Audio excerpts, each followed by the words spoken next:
ما تصمیم گرفتیم که سال 2020 جشن یکی از یادگاری‌های باستانی کشورمان شهر قدیمه سرز را دایر نماییم. این چاره‌بینی امکان می‌دهد که ما مدنیت بیش از 5500 ساله از جانب دایره‌های علمی جهان اعتراف شده خود را به جهانیان به طور شایسته معرفی سازیم. این سال را من معین نکردم. عالم‌های سطح بین‌المللی آموختند، سنجیده برآمدند، کارهای علمی گذرانیدند و معین کردند.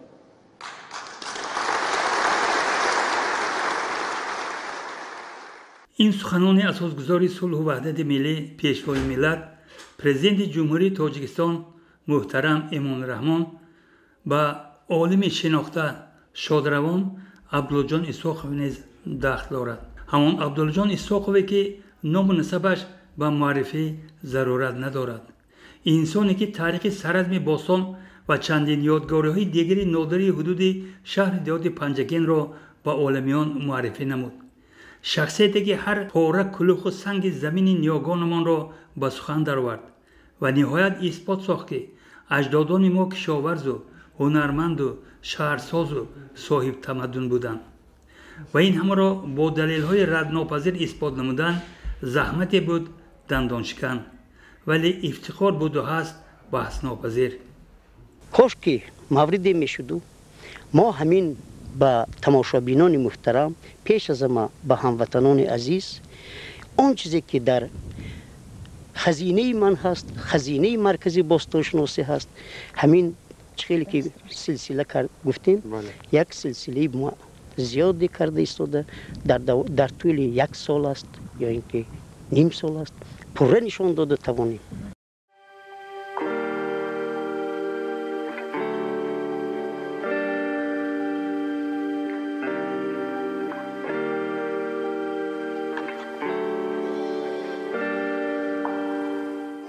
سعید یونوسی مدیر شعبه معاصر آثارخانه جمهوریوی تاریخی و کشورشناسی به نام ابا عبدالله رودکی شهر پنجگین. ما در آستانه تجلیل جشن 5500 سالگی سرزم باستان قرار داریم. البته این تشبوسی که اساسگذار صلح و وحدت ملی پیشوای معظم ملت پرزیدنت جمهوری تاجیکستان محترم امام‌الرحمن در بزرگداشت سرزم کردند و اعلان داشتند که سال روان در موضع باستان شهر سرزم این جشن بزرگ تجلیل کرده می شود. البته عبدالله جان اسحاقوف در کشف این یادگاری خدمت بزرگ کردند. سال 1976 وقتی که اشورعلی تایلانوف نخستین بار با همراهی عبدالله جان اسحاقوف به موضع سرزم سفر کرده و تبر برنجی را پیشکش کرد و به آن کس سپارید، در این موضع کارهای باستانشناسی آغاز یافتند و آن کس همچون نخست کشاف سرزم در معرفی و بازشناسی یادگاری تاریخی سرزم خدمتی بزرگ کردند. بینندگان محترم، حالا با نمود عمومی شهر و علاهده بناهای آن شناس شدند و چه خیلی که قید کرده شد اینها اسرار زیادی دارند و ما تا حد امکان کوشش میکنیم که بزرگی فرهنگی دیارمان را اول به خلق خود آموزانیم که هر یک مسافری که به پنجگین می آید از مکتب خان، از موی سفید، از جوانان پرسیده به خود جواب یافته تواند. نه آنی که پنجگین قدیم در کجا گویند و شاید در عینی باشد.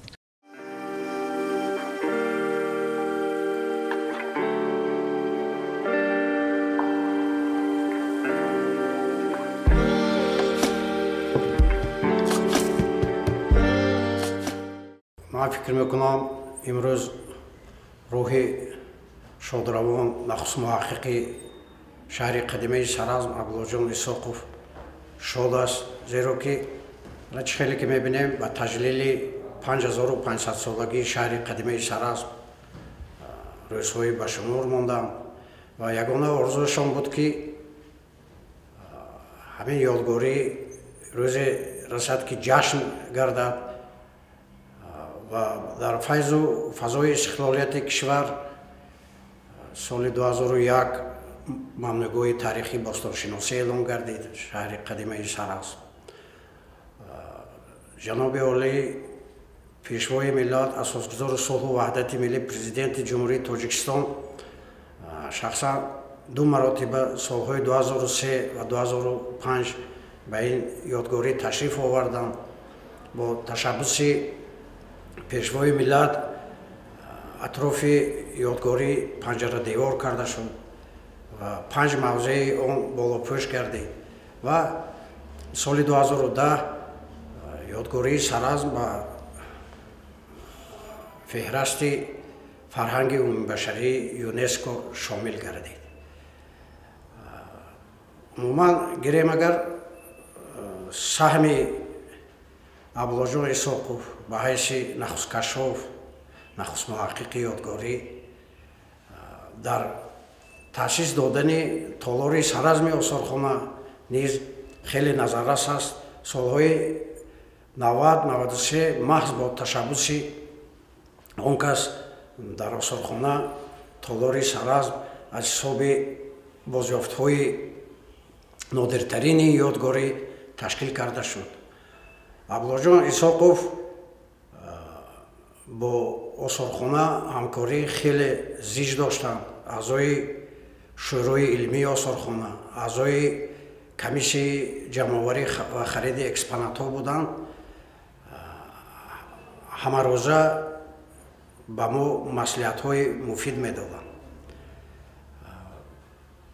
ҳала чӣ хеле ки мебинем, он кас ҳам дар суханрониҳояшон таъкид мекарданд ки бозёфтҳои таърихӣ ин гӯё як таърихи гӯё аст, зеро ҳар як ҳафриёт, ҳар як ёдгорӣ маҳз тавассути бозёфтҳои таърихӣ муаррифӣ мегардад ва далели гуфтаҳои он кас ва дар амал ҳам ин гуфтаҳошона он кас амалӣ гардонданд ва дар осорхона дар толори Сарам чӣ хеле ки мебинем олотҳои сангӣ, олотҳои устухонӣ, зарфҳои сафолӣ, зарфҳои мармарӣ, тамоми ин бозёфтҳои қабри маликаи Саразм, инҳо аз таърихи гузаштаи аҷдоди мо, аз аввалин аломатҳои ташаккули маданияти шаҳрсозӣ, ҳунармандӣ, кишоварзӣ маълумоти дақиқ медиҳанд. ё ин ки мегирем, агар фарз кунем соли 1932 дастхатҳои қалаи Муғ агар ҳамон чӯпон сабади чӯбинро дарёфт намекард, имрӯз мо дар бораи охирон ҳокими суғд, умуман дар бораи ҳаёти маданӣ, фарҳанги шаҳри тоисломӣ, яъне давраи суғд маълумоте намегирифтем. аввало бояд дарси таърих ин дарси фарҳангшиносӣ бошад ва ин дарс на аз Москав, на аз Душанбе, на аз Хуҷанд, ин дарс бояд барои панҷакентиҳо аз Панҷакент оғоз ёбад, барои хуҷандиҳо аз Хуҷанд, барои самарқандиҳо аз Самарқанд. аз ин доира пас васеъ шуда рафтан дар кор ки барои илми ҷаҳонӣ кӯшиш каранд дар кор. надонист, таърихи худро надониста, рӯзгори ниёгони худро надониста, таърихи дигар халқро намедонид ва дӯст ҳам намедоред.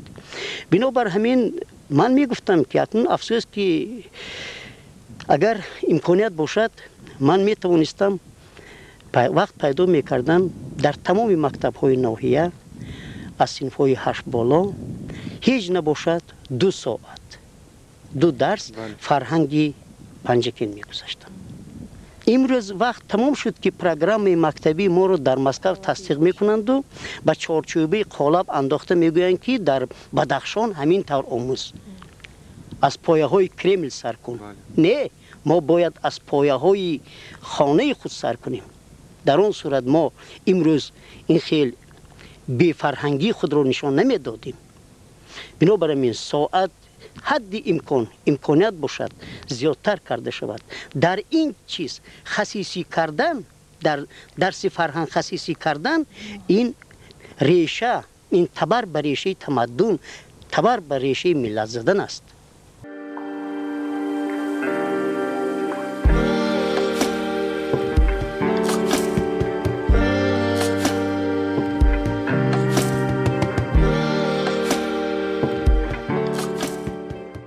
البته آموختن تاریخ بسیار سودمند است، زیرا هنوز استاد رودکی در عصر 10 گفته بودند که برو ز تجربه روزگار بهره بگیر که بهر دفع حوادث تو را به کار آید. البته تاریخ چیست؟ تاریخ این مجموعی حادثات، رویدادها، پدیده هایی که در زمینه سیاست، اقتصاد، فرهنگ، صنعت و غیره ها به وجود می آیند. مجموعی همین چیزها را تاریخ می گویند. از جمله اقبال لاهوری می گوید چیست تاریخ ای ز خود بیگانه، داستان قصه افسانه. این تو را از خویشتن آگاه کند، آشنای کار و مردی ره کند. البته سالهای 90 وقتی که ایساقوف همیشه در آثارخانه قرار داشتند و محض با تشبث شادروان عبدالله جان ایساقوف در آثارخانه تالار مخصوصی که فراگیر تاریخی رنگینی سرزم باستانی از تأسیس داده شد، بارها در صحبت‌هایی که ما همراهشان در دفترهای کاری داشتیم تاکید می‌کردند که تاریخ سرزم را باید همه زینه‌های تحصیلات از جمله نورسان، جوانان، دانشجویان و قشرهای گوناگون جامعه بیاموزند. برای چی؟ برای اینکه اون مدنیتی که از سرزم پیدا شد و بسیار یک مدنیت رنگینی عهد قدیمی کشاورزی بود، بسیار شایسته آموزش است. ما دیدیم که در سرزم نخستین کشاورزان، نخستین هنرمندان، نخستین شهرسازان گرد آمدند و پایه و پایه‌گذاری اصلی مدنیت آریایی بودند. در این موضع یک از خود مدنیت رنگین و باستانی به یادگار گذاشتند که ما امروز به آن افتخار می‌کنیم. من امیدوارم که ما بخش هر یک دوره‌های این خاصیت‌های این یادگاری‌های فرهنگی، تاریخی، باستانی پنجکن سخن می‌رونیم. مختصری یعنی که حالا این ما پنجکن قدیم در نظر داریم. توجه کنید پنجکن قدیم از سال 1947 این جانب آموخته ایستاده است. آموخته شده است. صدها هزار نامگوی بازیافت‌های نادر به دست آوردند و اثرهای زیادی نوشتند. اکنون از روی نوشتجات اول گویند که این شهر حالا دو دوره زندگانی به سر برده است. دوره اول این قرنهای 5 و 6 که در زیر پای من شما است.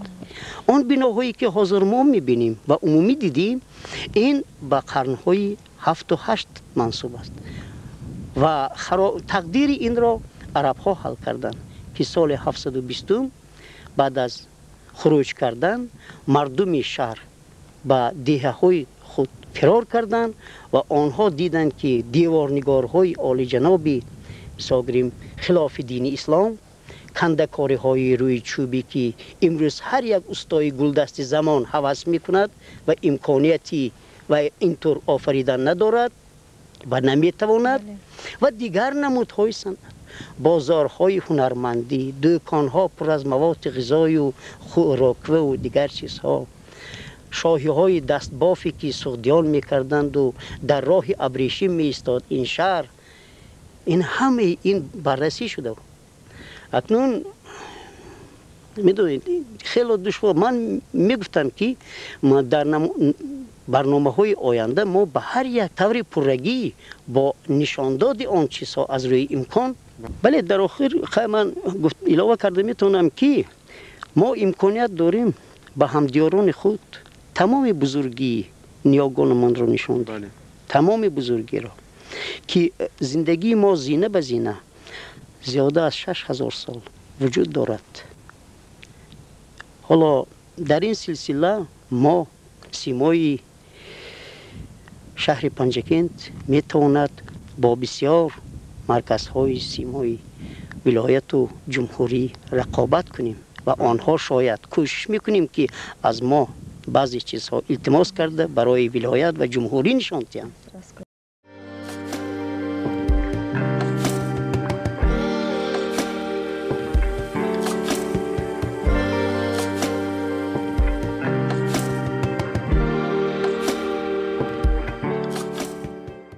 عموما نقش آثارخانه در معرفی یادگاری سرازم اینچنین در پاس داشتن خاطره نیکی شادروان عبدالله اسحاقوف خیلی و خیلی نظررس است.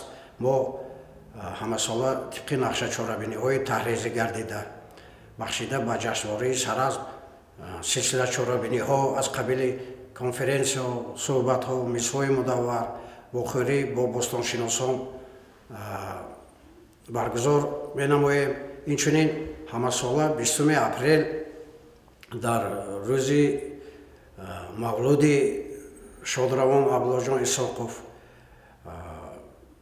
میزهای مدور با اشتراک خوانندگان مؤسسه‌های تحصیلات میانه عمومی با اشتراک دانشجویان دانشکده آموزگاری تاجیکستان در شهر پنجکند دایر می‌گردد و همه ساله همه روزه در این چهاره‌بینی ها من آن نوارهایی که حاضر با شخصا خودی عبدالله اسحاقوف آنجا اندیشه‌رانی نمودند، سخنها گفتند، از حساب خزینه آثارخانه به آنها در رفت چهاره‌بینی ها به نمایش این نوارها را میمانه مورد بسیار یک بحث و مناظره قرار میدهند. زیاد از 1000 سال پیش اویدی اهمیت تمدن نیاگان استاد بزرگوار ابو عبدالله رودکی گفته که هر کی ناموخت از گذشته روزگار ناموزد ز هیچ آموزگار. علم باستانشناسی یگانه علمی است از دیگر علم ها با کلی فرق میکند. این را علم دقیق هم گوییم خطا نمی کنیم چون که تاریخ روزگار گذشته فقط از روی بازیافت ها نوشته می شود، فقط از روی بازیافت ها. و در اینجا ما یگان باستانشناس حق ندارد که دروغ بگوید. میگوید تخمین میکند لیکن حتما وی باید می نویسد که به تخمین من به فکر من می نویسد. وی از نام آفرندگان فرهنگ قدیمه خودش حق ندارد جواب دهد. جواب این را آن چیزی که ما در آثارخانه ها میبینیم، آن چیزی که ما در نمایشگاه ها میبینیم، آن چیزی که در کتاب ها چاپ شدن از وی میبینیم و به خود جواب یافته میتوانیم.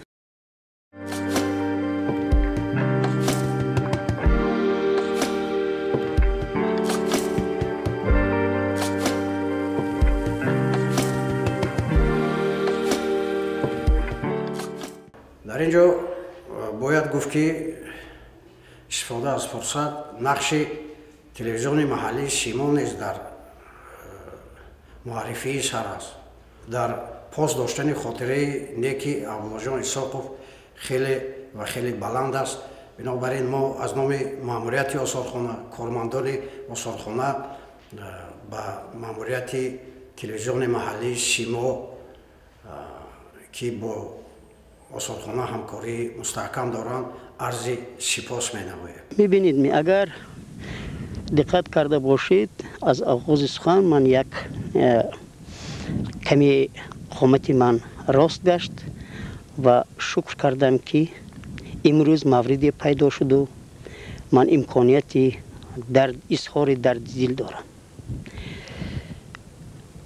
میدونید اکنون اینجا در حاضر شرایط کسی را گناهکار کردن این خطاست.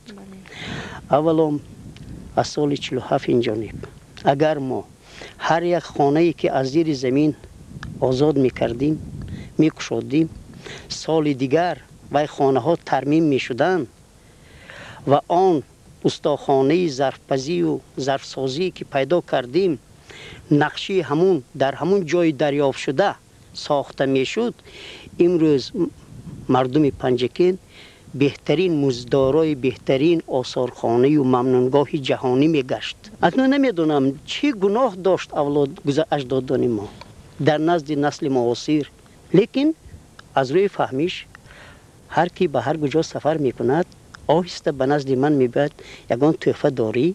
بعد من هیچ وقت عادت یک دو کتاب خری ندارم. من یک باره 20 30 تا 50 100 فقط کتاب رحمتی بابا جون غفورов من با پول خود 200 نسخه گرفتم که همین هر کجا روم اول خودم میبرم. از آن خودم از نشریات همین کتاب آخرین سرازم 700 تا برام 400 تا خودم خریدم. هر کجا میروم همین تحفه میکنم و با اون دوستانی که میرون میگم که این دو کتاب برید تحفه کنید، تاریخ شهر ما یا ولایت ما.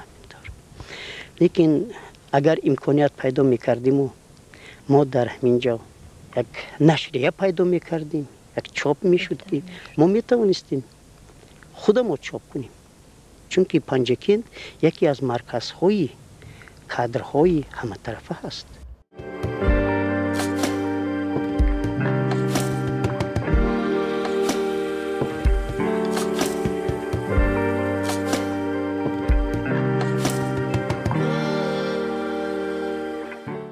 همزمان من همین رو تاکید کردنی بودم که عموما رسالت و فعالیت آثارخانه تنها از به معرض گذاشتن بازیافت‌های تاریخی نیست، زیرا که فعالیت آثارخانه، سمت‌های فعالیت آثارخانه خیلی دامنه‌دار است. فعالیت علمی پژوهشی، فعالیت اطلاعاتی رکلاموی، فعالیت تاب و نشری، همزمان در سمت فعالیت علمی پژوهشی وابسته به تجلیل جشن سرازم امروز همه روزه در صحیفه های روزنامه های محلی ولایتی اینچنین جمهوریوی بخشیده به تجلیل جشن شهر قدیمی سرازم 5500 سالگی یادگاری همه روزه مقاله های علمی کارمندان تاب و نشر میگردند. همزمان در شوروی علمی وابسته به هر یک بازیافت های غلات سنگی، بازیافت های معدنی، بازیافت های سفالی در علاهیدگی موضوع ها مورد بررسی قرار داده شده در اخبار آثارخانه‌ای که همه ساله به چاپ میرسد نشر میگردند. بجز این ما پیوسته بخشیده به جشن توسط تلویزیون محلی سیمو، توسط تلویزیون های ولایتی و جمهوریوی گزارش ها. حالا میدونید گفته آدمو که در وقت صحبت آدم هم تسلی می‌یابد، هم جراحت تازه کونش نو میگردد. سال گذشته ماه مارت من به نشریات عرفان یک کتاب با زبان تاجیکی سر از آغاز تمدن تاجیکان، محرری نشر کتاب اونجا یک جوان از جنوبی تاجیکستان بود. یگان اراده نگفت، گفت که فرق نیست تاجیکان نه اول در بدخشان پیدا شدند یا در خوجند، در زرافشان پیدا شدند یا در ختلان. امروز سرچشمه تمدن تاجیکان پیدا شد در زرافشان، در پنجکین و سرازم رو در نظر دارد، پنجکین رو در نظر دارد. ما گفت به چشم چاپ میکنیم. آخری سالهای 70 یا اولی سالهای 80 در صحیفه روزنامه نمیدونم معارف و مدنیت بود یا ادبیات و صنعت، یک جنجال کلان پیدا شد که اینجا معلمان زیایان خوب میدونن که اشخاص گفته بود که تاجیکان بعد از غلبه انقلاب اکتبر دارای خط شدند. بنده همان سالها به وجه آمد و یک مقاله بخشی همین گفتار شخص عالم همان وقته نوشته کردیم. گپ در سر آن که نیاگان ما زیاده از 2,500 سال پیش دارای خط بودن، دارای فرهنگ بودن و امروز که ما فراموش میکنیم، گمان میکنیم که ما دیروز تولد شدیم. هیچگاه اینطور نیست.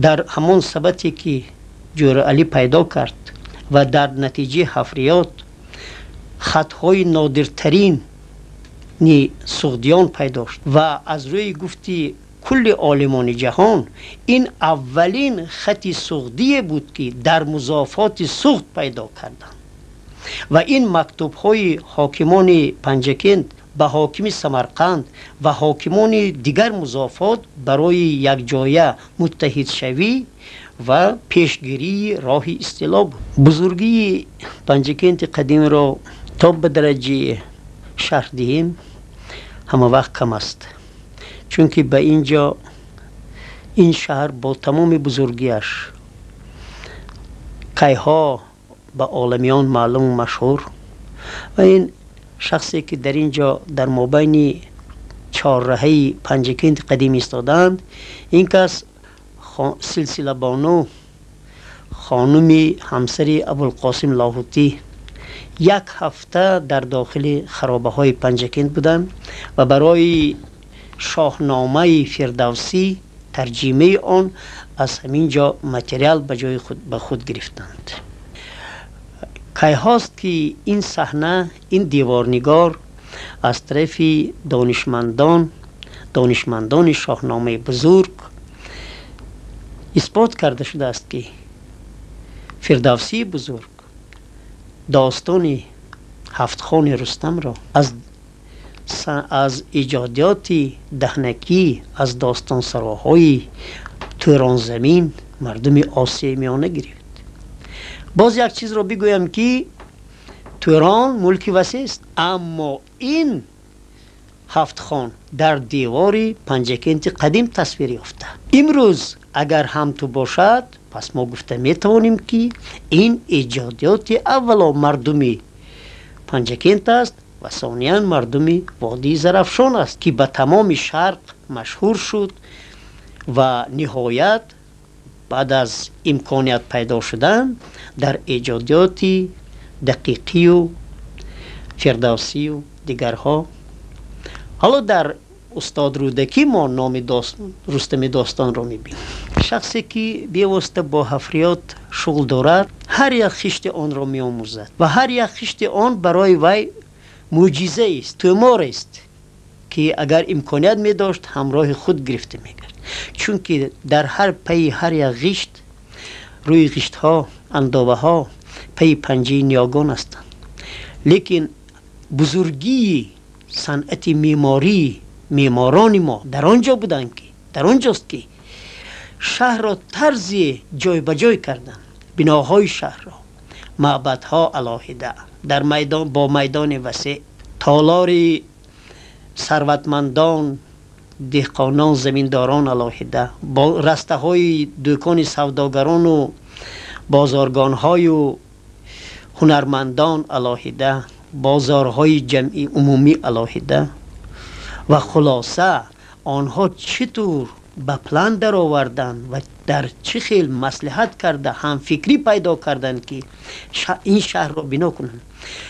ببینید که خانه ها پس خانه، دیوار پس دیوار، مخصوص برای همین هم شهر تماما هموار نشد که بسیار خانه ها چه خیل که ما دیدیم 2 آشیانه و با چوب های محلی ساخت. به فکر من به ما از دیگر جا چوب نمی آمد و ایوان های با حشمت، ستون های بلند، چوبکاری های زیبا، این همه محصولی دستی مردمی وادی زرافشان پنجکند های ما بودند. من از دنیا امید دارم که در ظرف 35 سال حفریاتی که من گذرانم، همدیاران من گمان نکنند که من آنها را به سنت پترزبورگ و به مسکو دادم. حتی من با پرزیدنت اکادمی علوم تاجیکستان، با دیرکتور پژوهشگاه تاریخ و باستانشناسی و مردم شناسی که توجهی به دوشنبه بردن بعضی از این چیزا بود رازیگی ندادم و گفتم که این حالا چاپ نشده است. در خزینه خانه های ما خیلی چیزهای زیاده است و ما میتوانیم آنها را مثل لنینگرادی های و مسکوگی ها به ویستاوکای خارجی برده میلیون ها دلار بهره بریم. ما باوری داریم و اطمینان کامل هم داریم که ماه سپتامبر سال 2020 در مراسم تجلیل جشن 5500 سالگی سرزم باستان در ردیف دیگران یاد از نخست کشاف سرزم عبدالله جان اسحاقов می‌نمایند. دیگر خیلی هم نباید باشد، زیرا سرزم امروز نتیجه عزم و تلاش دیروز است. همان عزم و تلاشی که بسیار عالمان داخل و خارج کشور خاصه شادروان عبدالله جان اسحاقов برایش عمر را سپری و موی را اسپید و قبر را فدا و ننگ و ناموس را سپر کرده بود.